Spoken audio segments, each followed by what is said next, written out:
The words you are choosing after losing a job can build you or break you. Say, I lost my job, and your brain hears defeat, failure, something taken from you that you couldn't control. Say, I am realigning my career, and suddenly hears movement, purpose, possibility. There's you actively choosing your direction instead of being a victim of circumstances. I'm Elizabeth Peischl, and I've been where you are right now. This is part 4 of the 7-part Confidence Booster series after job loss. Rewrite your story, talk about job loss with confidence. Today we are going to explore how rewriting your story changes how you see yourself and how the world sees you. Because here's the truth, language isn't just communication, it's self-programming. Here's something which will blow your mind. Neuroscientists have discovered that when we label an experience, our brain processes and stores it differently based on the words we choose. When you say, I lost my job, you're not just describing what happened. You're activating the same threat centers in your brain that respond to danger, shame, and loss. Your amygdala lights up like you're under attack. But when you reframe the same experience and say, I'm realigning my career, or I'm in transition, you activate completely different parts of your brain. Areas linked with planning, creativity, problem solving, and hope. Studies from Stanford and UCLA show that this isn't just feel-good psychology. When people replaced self-critical statements with neutral and empowering ones, their stress level dropped measurably within minutes. Their cortisol level changed. Their heart rate variability improved. Words create meaning. Meaning creates mood. Mood creates momentum. If you change your words, you literally change your brain's response to the situation. Your brain believes the story you tell it. So make sure it's the story of growth and not just loss. If this message is really shifting how you think about your situation, hit that like button and subscribe. It helps other people who are struggling with the same storytelling challenges find this video. We are building a community of people rewriting their stories one empowering video at a time. Let me tell you about the first time someone asked me what happened after my layoff. I was at a coffee shop, ran into a former colleague, and she said, "Hey, how are you? What are you up to these days?" I literally felt my face getting hot and red. I started stumbling through this explanation. Well, I got laid off a few weeks ago. The company had to make cuts, and I was one of them. So I'm just looking for something new, I guess. The energy in that conversation died instantly. She got that awkward, pitying look, said something like, "Oh no, I'm so sorry."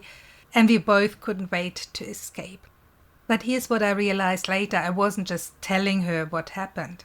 I was programming both of us to see me as someone who had been rejected, someone who was now less than, someone to feel sorry for.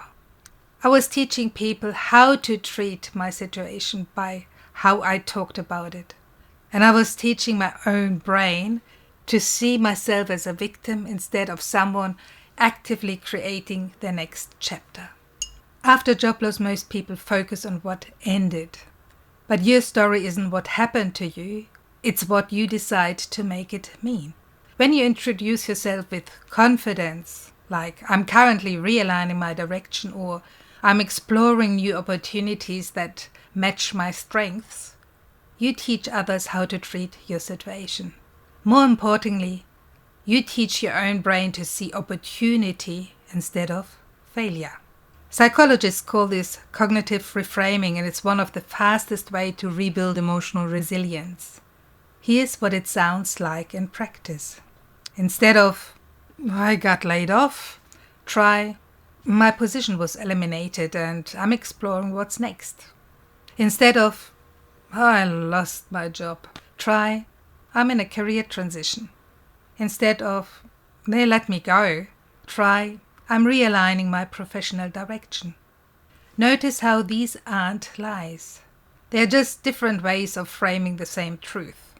But the energy is completely different. One makes you sound like something happened to you. The other makes you sound like you're actively creating what happens next. Another study found that posture and spoken tones feed back into your confidence loop. Your brain listens to your body and your words equally. So when you tell your story differently, you change both your physiology and your psychology. The science is clear. The words you say about yourself become instructions to your brain to follow. Your story doesn't end at a full stop. It starts with a comma. Next time someone asks, "What happened?" pause and choose words that honor your next chapter, not just the last one. Try, "I've been realigning my career to focus on what really energizes me." Or, "I'm exploring new directions that better match where I want to go professionally." Or, "My role ended and I'm taking the opportunity to be more intentional about what comes next." These phrases are truthful and strong. They don't hide your situation, they reframe it.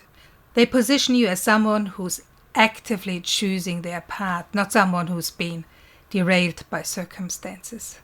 And here's the beautiful part. Little by little, those words become your truth. You start believing your own reframe. You start seeing yourself as someone in transition rather than someone who failed. You can't always control the chapter life closes, but you can write the headline of the next one. If you watch this far, take a deep breath. You're always rewriting your story. Every time you describe your journey with strength instead of shame, you rebuild your confidence sentence by sentence. Remember, losing a job is just one event. Who you become next is the real story. If this inspired you to start changing your language, please like this video and subscribe for the complete series. And I want to hear from you. Comment below and share one way you're going to reframe your job loss story.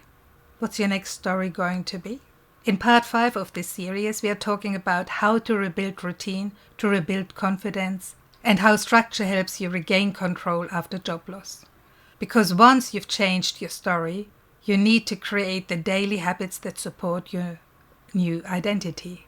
Until then, remember, confidence after job loss, layoff or redundancy, your comeback starts here.